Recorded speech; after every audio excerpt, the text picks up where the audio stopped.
and welcome to Traditional Painting the Digital Way. This is where I use digital painting apps to teach traditional painting techniques. This is part 7 in my portrait painting series, and in this video we're going to focus on painting the clothes and her earrings.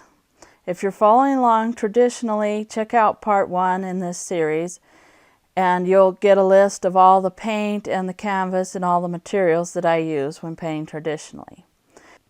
The app I'm using is Infinite Painter for Android, and we're going to start out by doing a few more adjustments to her eyelids, just adding a little bit of highlight color, and you want to use a really small brush, probably your script brush or a very small round, and make sure that an Infinite Painter you have it on a really small size.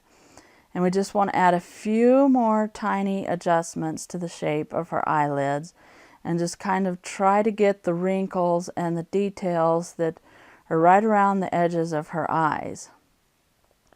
We also want to work a little bit on her chin and just small places around on her face. Just go ahead and look for places that need small refinements. You don't want to make any big changes at this point.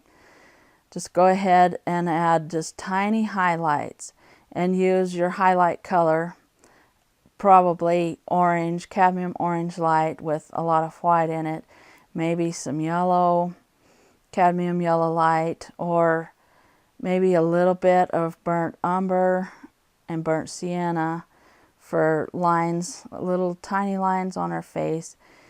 And you want to make sure that these are very smooth. Okay, so then we also want to go ahead and adjust her jawline a little bit. Use your shadow color, your burnt umbers, your purples, and go ahead and just find little places that need correcting here. Work on the cheekbones and save often, because you're getting to the end here and you're getting it the way you want it. You want to save often. And then go ahead and just add a little bit more to the jawline. Work on the ears. Here I'm adding the gray hair to her hair on the side here. Use ultramarine blue and burnt sienna to make kind of a gray color. Just go ahead and add a few of those hairs with a very thin brush, and then you can also kind of use that gray mixture, lighten it a little bit, and then use it to start working on her shirt here. And we want to go ahead and kind of get this ruffle pattern of her shirt. And I'm not using pure white here because that would be very distracting from the face. We kind of want an off-white color here.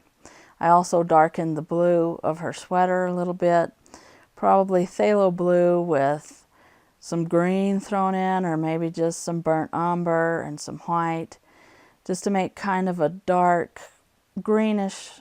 It's not really green, but it's kind of there's green in it. But you just want kind of a darker color for her sweater, and add cadmium red light for the collar of her shirt. Go ahead and add all these around her neck, and then that messes up the neck, so you have to go back, get some of the shadow color for the neck, some purple and burnt umber here, and just go ahead and work on the wrinkles, smooth them out, and then go ahead and save it quick before you mess up. I had to save it a lot because I was running into a lot of bugs here.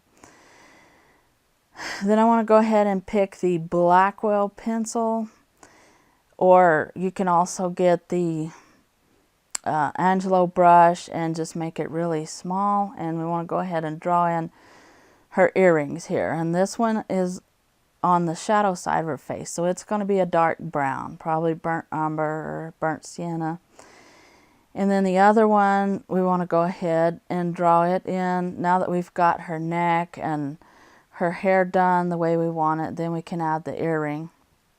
And we can go ahead and just make the dark shape first, and we can add the highlight later. But now that we have it there, we can go ahead and work around the earring and work around the earring and work around the hair shapes there. So then we're going to go ahead and add ruffle pattern on here. And I'm using a very thin brush and just kind of drawing in the shape of the ruffles. And you can use a script brush. We want an off-white color, probably a cadmium orange light, mixed with a lot of white. We don't want a pure white again. We want it to keep it kind of subtle because we don't want to take away from the face. Then get a darker blue, ultramarine blue, and draw in the lines for wrinkles. Then make kind of a crosshatch pattern for the pattern on her ruffles there at the top. You can alternate with blue and white here. And we kind of don't have to have a big detailed look.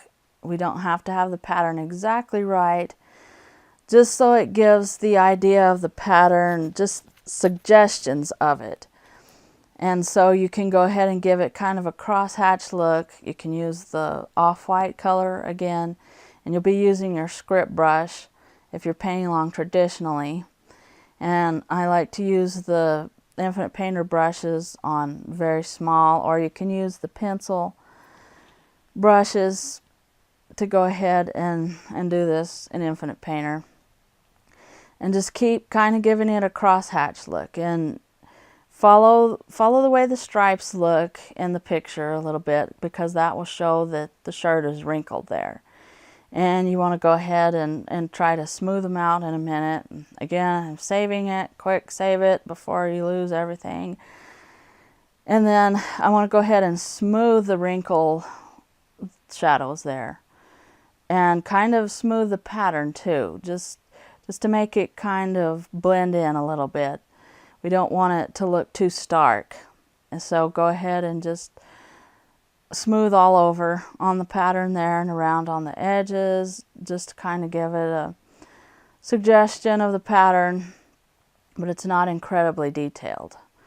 And because the picture only goes to a certain length and then stops, you don't see all of her shirt, but we can just go ahead and guess. Just guess, make it look plausible. Just add, whatever you think would be there. Just kind of extend it down. It doesn't have to be exactly what was there, but just something that's plausible. So I just extended her pattern down on both sides there, and just kept making the suggestion of the pattern all the way to the edge of the picture. And then I'm adding a few broader stripes there, just to make the suggestion of the pattern. And then we want to add in a little bit of lace. She has some lace on the ruffles there. Make circular strokes, just small circular strokes. And you can do this with your script brush. Do this with your brushes set on small. Use an off-white color and just kind of give it small circular strokes, but not perfectly round because the lace isn't. We just kind of want indications of the lace, or suggestions. We're not making a perfect lace pattern. And the same with the white on her shirt. Just kind of put some rough strokes there. And go ahead and sort of put it around the edge of the sweater and by the red collar there. For the sweater, make some rough strokes with a darker blue. Just throw in some more dark to your phthalo blue mixture, and give it kind of a ribbed look for the sweater, because we're just trying to get a little bit of sweater texture. Smooth it out a little bit though. We don't want it to take away from her face. We just want suggestions there. The same on the edge there. I just threw in the sweater texture, and it took a guess there that, that'll look fine. It's just a guess, but go ahead and extend it out. And then I put little black dots in the lace, not black, but dark blue, to give the lace a little bit more of a suggestion of texture there. Working on the crosshatch pattern a little bit, extending the stripes, making them a little bit wider. Just work on that. And I added a little bit of orange because she has an orange stripe in that pattern there, and that adds a nice color continuity to your picture because it takes some of the color that's in her face and puts it in the clothes, and that That makes your picture look better. And just working again on the edges of the sweater. And I want to go ahead and add a little bit to the edges of the lace just to make them look rough. Go ahead and add the dark dots in there to make it look like a lace pattern. And then I went ahead and just brought the sweater collar up just a little bit more to make that look a little bit better for the composition.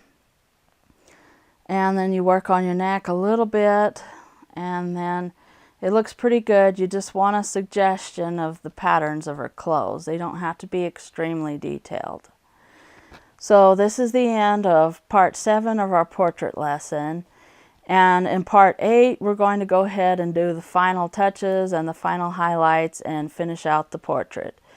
If you have any questions, leave them in the comments down below.